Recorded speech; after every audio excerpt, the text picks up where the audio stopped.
All right. Hello, everyone. Welcome to our information session on the new MEd in Literacy Education program. So this will be starting in September 2022 and approximately about 2.5 years. So it's a part-time program and it's completely online. So before we start, I just want to say welcome. Thank you so much for taking time out of your busy day to come and hear a little bit more about this upcoming Masters of Education cohort. And again, that focus on an MEd in Literacy Education. So before we start, I just want to take a moment and take some time to acknowledge that we at UBC are gathered together today, actually, on the traditional, ancestral, and unceded territory of the Musqueam people. And I really want to invite you to acknowledge the lands that you're currently situated on. I'm actually currently not on UBC campus, so I just want to take that moment to currently indicate that I'm situated on the unceded and traditional territory of the Squamish, Tsleil-Waututh, and Musqueam peoples. So thank you so much. So our agenda today is to do some brief introductions. I am going to go over a program overview of the actual program and what it looks like. Linda, my sidekick, is going to enter in here and actually talk a little bit more about the application and missions overview.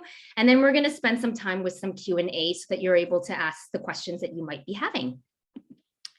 So my name is Melanie Wong, and I am the cohort advisor for this particular program that we are launching in September 2022. And I am joined by Linda, who is amazing and awesome. I don't know if she wants to say a few words, but what I can tell you about Linda is she knows everything, literally everything. She keeps me on track all the time. It's true. And I'm not just saying because she's here, but she's keeping me on track. So I'm so grateful for Linda. So thank you, Linda, unless you have something to say.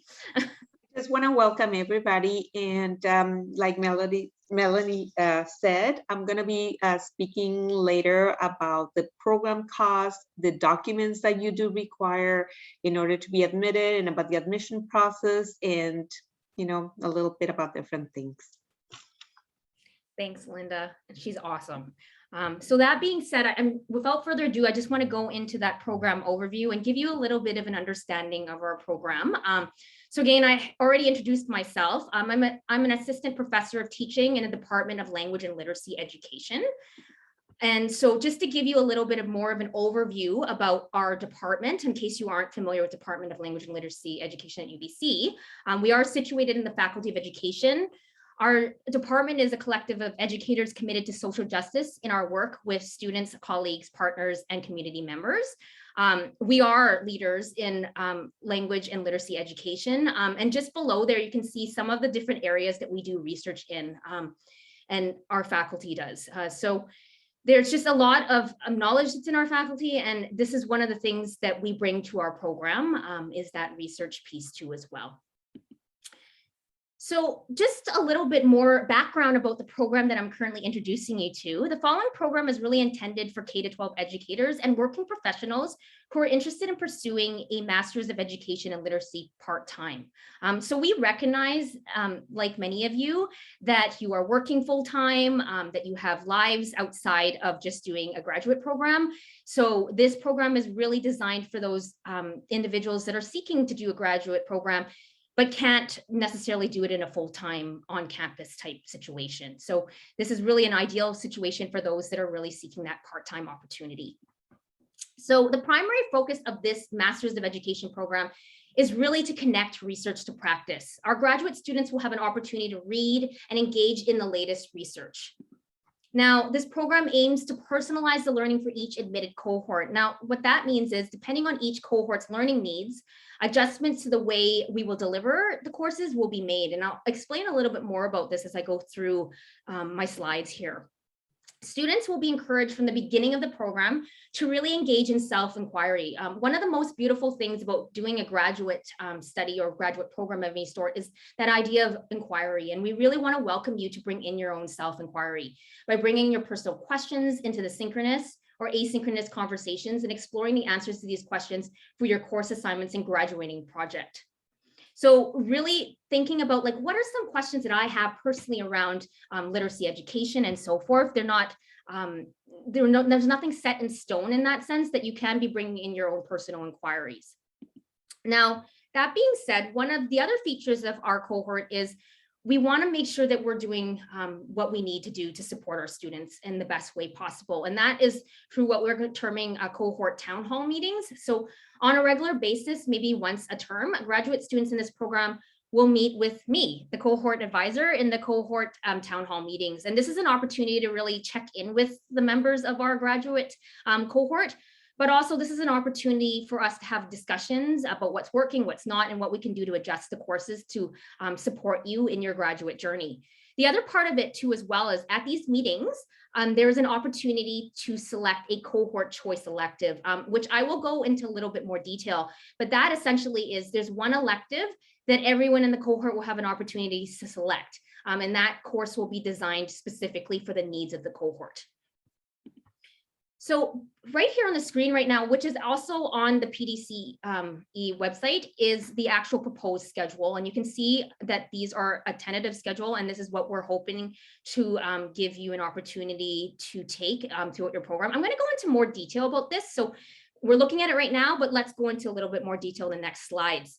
So what you see here is there's 5 core courses and also Education 500 and LLED 590. I'm going to go into, again, a little bit more detail about that right now. So what you see here is 5 courses that you as a cohort will take together. So the first one is Introduction to Literacies Across the Lifespan, Theories and Practices.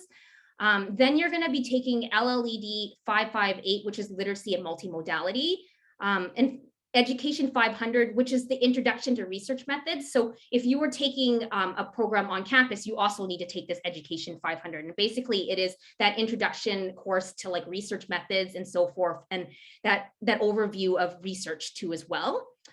You'll also be taking LLED 559, which is Digital Media Literacies, LLED 540, which is Introduction to Critical Theories and Research and Teaching, the Teaching of Literature, and then LLED 513, which is Indigenous Storytelling and Education. And then finally, there's the graduating project, which is LLED 590. And I'm going to talk a little bit more about that. But what I've said already earlier is that we really want to invite you to bring in your own self-inquiry. So if you have questions, whether it's about early literacy, whether it's about in your own setting that you've noticed kids have struggled to read and so forth, this is your opportunity to bring that into the courses. So yes, we do have core courses, but keep in mind that the assignments can be adjusted based on your interests in your self-inquiry. And that's one of the wonderful things about taking graduate studies is there's that flexibility to actually engage in self-inquiry. So we really want to invite you to bring in the questions that you might have based on your own, whether it's K-12 practices, or maybe you're working in a community organization and so forth. So really thinking about that as you are entering into a graduate program. Now, the other piece of it that I want to go over to as well is we have that LLED 590 graduating project. And really the purpose of that is it's a self-inquiry of something that you are very fascinated. So every student, whether it's a graduating paper, maybe it's some sort of unit type plan that you're wanting to enact, maybe it's a program that you're designing for your school district, whatever it might be, those are options for a graduating project.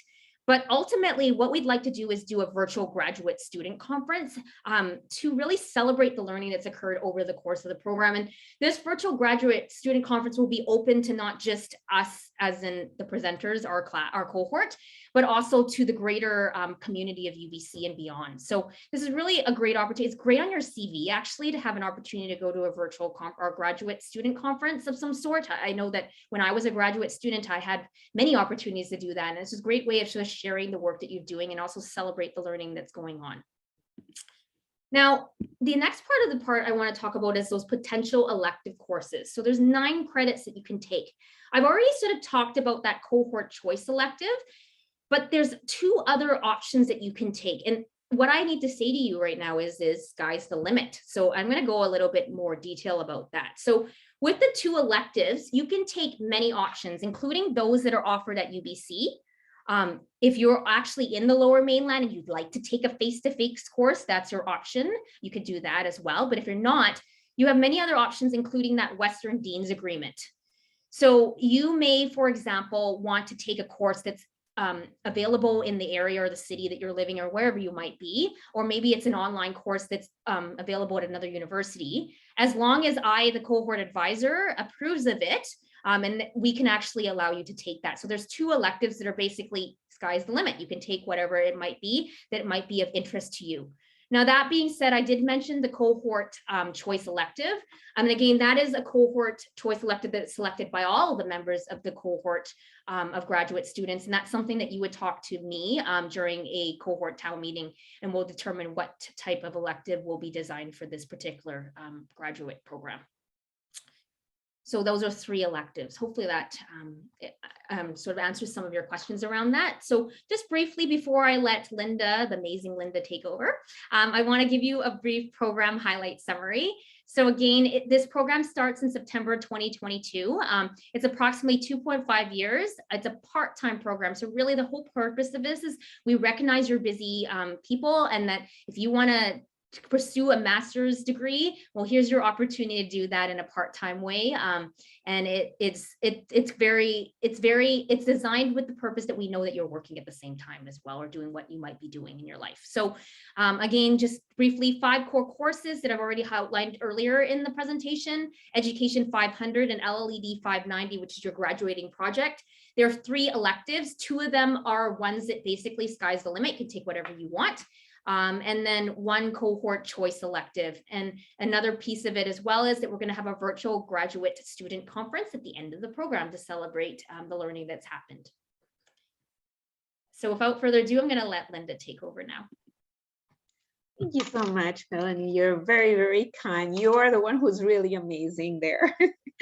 But anyways, I just want to introduce also myself. My name is Linda Haftner, and I am your senior program assistant. My role, it is to support students from the time that they apply into the program until you graduate. So I would be the go-to person.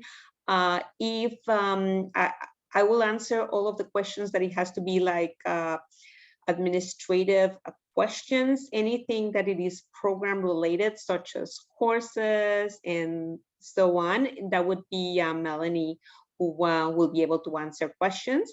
But if you're not sure what type of questions, just send them to me. And if it's something that Melanie will need to respond, I can always forward it to her. Some of my roles, some of the things that I will be also doing besides supporting you behind the scenes, it would be to enroll you in all of your courses, all of your required courses. So all of those 5 courses that you need to be enrolled, they will be blocked for other students. So it's only the students who are part of this program, you will be guaranteed a seat for those courses. So you do not have to fight for registration like with other students, because I will block registration to other students and I will register you into those courses. So as Melanie was saying as well, this is a 2-year part-time program, and it is delivered fully online, and it starts September 22. Okay. Maybe the next slide. In order to be admitted at UBC as a graduate student, you are expected to have completed a 4-year undergraduate degree and have obtained a B+ range in all of your senior level courses, which are 300 and 400 level courses. If you do have a second degree, such as a bachelor education on top of your undergraduate degree, your GPA can be a little bit lower. It could be B- or 68% range. So if you have failed some of the courses, they are like 100 and 200 level courses, you don't have to worry about it because we don't take those in consideration, only the upper level courses of your undergraduate degree. There have been students who do not meet the admission requirements set by graduate studies, but they can still be admitted with a special case rationale that it will be written by Melanie's department. And this would be to justify to graduate studies how you would be successful in completing your degree despite of having a little bit of a lower GPA than what they require. So, so that's where some of the documents that you need to upload, they are very, very important, and I will talk a little bit more about those as we show the slides. So you also need to have a 2 years teaching experience or an equivalent combination of engagement with schools, community centers, non-governmental organizations, and other education-oriented environments. And I think that this is part of this particular program. So if you have completed graduate level courses towards a master or doctoral level, or as an unclassified student, this coursework is assessed separately. So basically, we only gonna check your grades for your undergraduate degree. But anything that you can provide us that is extra, that would help your case, especially if you have a special case rationale. Okay, I'm not sure if any of you have documents that they are from a different, from international institutions, but if you do come as an international applicant or an applicant with transcripts for your undergraduate degree, that they are not, that they are outside of Canada, and if they are, the English is not the primary language of instruction on those institutions, then you will have to take a proficiency or provide us with an English language proficiency examination as part of your application. So if this applies to you, you can always contact me and I can pass you more information about this. So the documents that you do require in order to apply into this program, you need to provide us with official copies of all of your post-secondary transcripts for all of the institutions that you have attended, with the exception of UBC transcripts, which we will be able to access those. So if you did receive some transfer credits from the different institutions, you do have to upload the official transcripts for those institutions. So let's say, for instance, you have completed an undergraduate degree at UBC, let's say a BA, and you have some transfer credits, let's say from Langara. So you do not need to provide us with your UBC transcript, but you do need to upload your Langara transcript. And graduate studies, they are very, very, they're very, what is the word? They need to make sure that the transcripts that you do upload into the online application, they are not letter grades, but the copies of the official transcripts that you did receive. So if you do not have official transcripts in your possession from home, I would recommend that you do order 2 sets of transcripts in 2 separate envelopes from each institution. So you would be uploading one of the sets of those transcripts, and the second one, make sure that it remains sealed, because once that the transcript is open, then it's no longer considered sealed. So once that you are offered admission into the program, then you can upload, then you can mail your official sealed transcript to graduate studies. So yeah, and the copies that you're going to be uploading, they're going to reflect exactly the official transcript. You also need to provide 3 letters of recommendations from either professors, educators, or administrators that speak to your engagement with education and leadership. So once that you are completing your online application, you will need to enter 3 people, the professors, educators, who will be writing a recommendation for you. So make sure that you have really good letters of recommendations, because especially if you do need a special case rationale, that's what the department, they need to see what they need to write to graduate studies in order to justify that you will be able to succeed in completing this program. So they're gonna see what it is, what each one of your referees spoke about you, that you have the ability to complete this program. So you will enter the email address of each one of your referees on your online application. And as long as it is a professional email address that you have entered, the system automatically, once that you submit your application, will generate an e-reference form and send it directly to your referees. So they have the opportunity to upload also a letter of reference if they prefer, but they need to answer the questions that they are sending that e-reference form, or they can do both or just the e-reference form. So you will be receiving notification once that they send the e-reference. For those of, if you have referees who do not have professional email addresses, such as like from a school district, so if they have like webmail addresses like Hotmail, Gmail, unfortunately, the system cannot verify the validity of those referees. So in those cases, your referee, you can still enter the Gmail or the webmail for that referee, but they will have to mail the letter of reference to my attention, and to make sure that they sign across the envelope seal flat across, you know, from the top and the bottom, just to make that document official. And then once that I receive that letter of reference, I can upload it in the system, and I will let you know that it's been received. You also need to upload a resume and a 500-word statement of intent that outlines your academic strengths and specific interests that you would like to pursue in this online master in literacy. And I don't know, Melanie, if you want to just jump in and maybe let you know, any potential applicants know what type of referees you prefer. Do you need like somebody, one that it is academic and the rest professional, or what would you, you know, think that it would be best?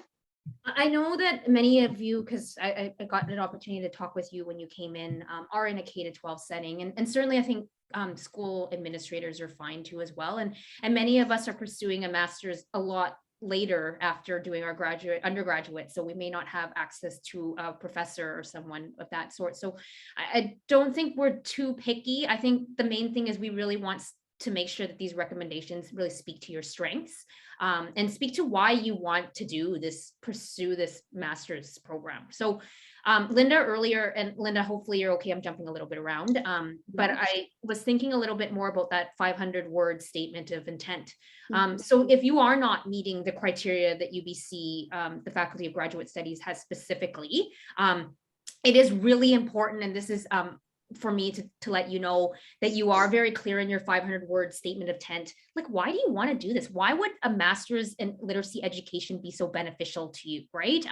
Because as a department, when we make those sort of, if you want to, I guess it would be to support admitting you into the program, we need to know why, right? And I think that's, and I know as I'm reading, just from my experiences reading applications to go into a master's or a graduate level program, I often read the 500-word statement of intent, and it gives me an idea of like why the applicant might be willing and interested in this. So for example, when I wrote, I'm going to give you this example because I feel like personal examples always help too as well, right? When I wrote my statement of intent for my master's of education, and I did it at UBC too as well, I remember writing, you know, I really want to pursue, I want to support the teachers that are in my school district. So I had written specifically about that, but I also told a little bit about myself and why I wanted to do this particular master's program, because these 500 words gives that committee an opportunity to get to know you. Why are you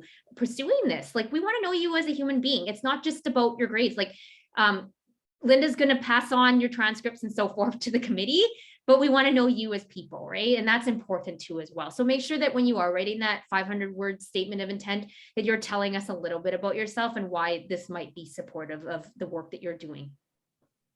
So that's all I have to say. No, that's wonderful. Thank you for adding that. That's really, really important. I just wanted to, before we move to the next slide, regarding your transcripts, when you are entering your academic history. So for instance, if you have completed 2 separate degrees from the same institution, just list them as 2 separate degrees. So you can upload the same transcripts as, for both. Let's say you completed a Bachelor of Science in SFU, and then you completed a PDP in SFU or a BEd. So if you have completed, just list each one of those degrees separately, and then you upload the same transcript. Okay, because that would make your application much more cohesive there. All right, now we can move to the next slide. All right, so the online application, it is currently open, and we hope to see your application. So you have to go to the URL that you see there, listed in the slide, and this will take you to the online application for graduate studies, which it is the same online application. So you will see that there is many programs listed. So what happens is that once that you go in, the system is going to ask you if you already have attended, any degrees or courses at UBC. So if you did, then you're going to be assigned with the same UBC student number, and otherwise you would have to create a CWL, which is a campus-wide login, and that it will provide you with a UBC student number. So then you will be able to select the program. So you make sure that you type in the 4-letter code that it is, this is an internal code that it will ensure that it takes you to the correct program. Otherwise, if you apply to the incorrect program, you may have to reapply and pay again for the application fee, and we want to avoid that. So if you, once that you search for the program search, you put, if you type in LITR, which stands for Literacy Education, it's just like a short kind of a internal code for us to know that this is part of the cohort. So you will be taken there, and it's going to show that it starts in September 2022. They have on campus, I believe, also a program. In those, they start in a different time, in the application deadlines are different. So we want to make sure that you apply to the correct one. So I think that the one on campus is also starts in September, but the application deadline is different than the one that you're gonna do for this one. So the other one, I believe, is in December. If you're not sure, anytime that you're completing your application, please contact me. I will be very happy to help you throughout anything if you have any questions. Also, you can check for, the professional cohort and check for this particular program. So if you don't want to type in the LITR and the program search, you can also type in by the program by the program degree with the addition of, it says professional cohort. That's how we can distinguish between the two of them. So you upload, once that you're applying, make sure that you upload all of your required documents. Once that you pay for your online application that you require, then you will see that there is a part-time acknowledgement PDF that you can print after you have submitted your own application. So you print that, and this is to acknowledge that you will be admitted as a part-time student, as you are already a working professional. So this would so you are being part of this program, you will be able to work and study at the same time. So, but you would be admitted as a part-time student, which it will not qualify you to apply for bursaries, government issued bursaries at UBC or student loans. So once that you complete your application, you do not need to upload all of your documents if you do not have it, but you do have to apply, and then you can upload your documents afterwards. And for the part-time acknowledgement, you won't be able to upload it until you have completed your application. And then you will know what is your UBC student number. So you'll sign it and you upload it.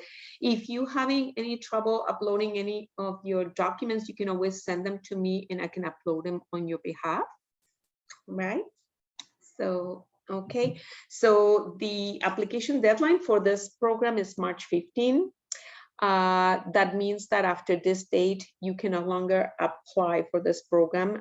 We would expect for you to have all of your documents available or uploaded in the application by this date, so like that they can be reviewed by the admission committee. They will not review any applications that they are not complete, only the complete applications.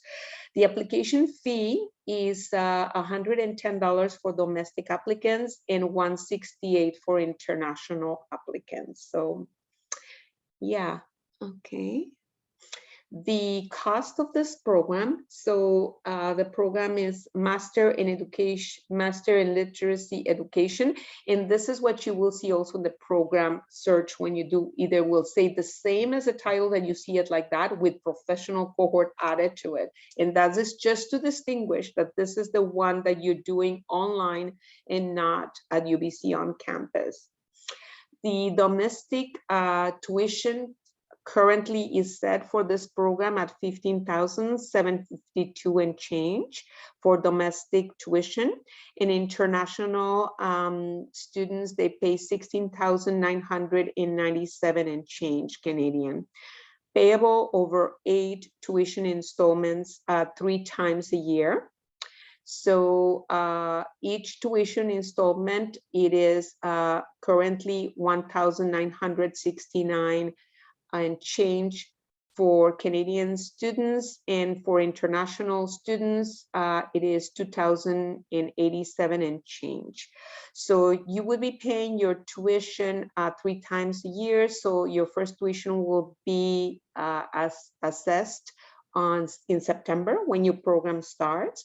And then it's from September to December. Then the second tuition installment is from January to April.